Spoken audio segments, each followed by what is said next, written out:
ኢትዮጵያ ስለ ልጆቿ አለቀሰች ነው የሚል ርዕሳችን። ኢትዮጵያ አለቀሰች ልትሉትም ትችላላችሁ። ኢትዮጵያ ስለ ልጆቿ አለቀሰች፣ የሉምና ስለ ልጆቿ መጽናናትን እምቢ አለች። ነቢዩ ኤርምያስ ሲናገር ወደኋላ ወደ አሁንም ወደፊትም ሶስት አቅጣጫዎችን ጠቁሟል።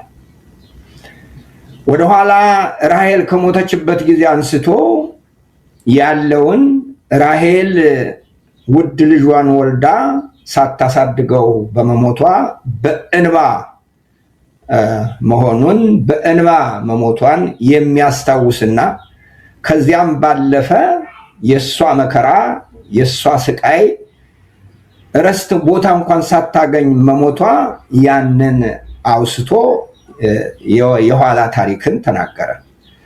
የአሁን ታሪክን ማለት ኤርምያስ በነበረበት ጊዜ የነበረው ደግሞ ማስተዋል የተነሳቸው መሪዎች በነበሩበት ጊዜ ለንስሐ ቢጠሩ እንኳን ለንስሐ ልብና አይምሮ ስላልነበራቸው ወደፊት የሚመጣውን እንባ በማየት ኢየሩሳሌም እንዳለቀሰችና ራሔል እንዳለቀሰች አርጎ ራሔልን ወክሎ አነባ። ወደፊት ለሚሆነው ደግሞ ያው እስራኤል ወይም ኢየሩሳሌም ተሰበረች፣ ተማረከች፣ ቤተ መቅደሱ ተመዘበረ፣ እስራኤላውያን ተማርከው ወደ ፋርስ ባቢሎን ሄዱ።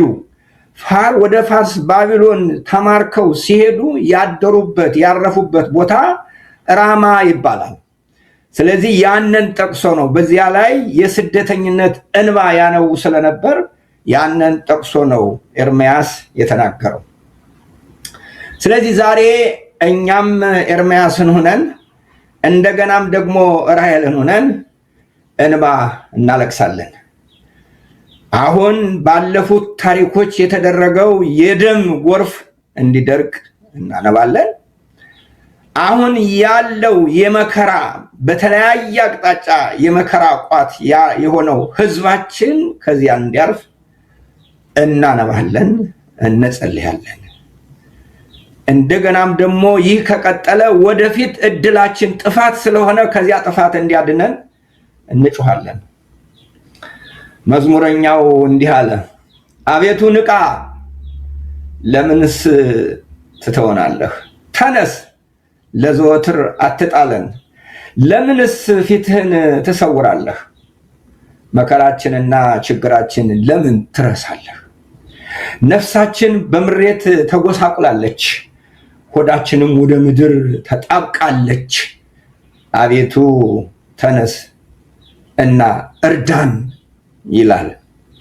ዛሬ ይሄ እንባ የኔና የናንተ የኢትዮጵያውያን ነው። መከራው ቢበዛብን እግዚአብሔር ዝም ያለን መሰለን። ችግሩ ቢረዝምብን የዓይናችን እንባ ቢደርቅብን እግዚአብሔር ዝም ያለን መሰለንና ይህንን መዝሙር አብረን እንል ዘንድ ጋበዝናችሁ ወገኖቻችን።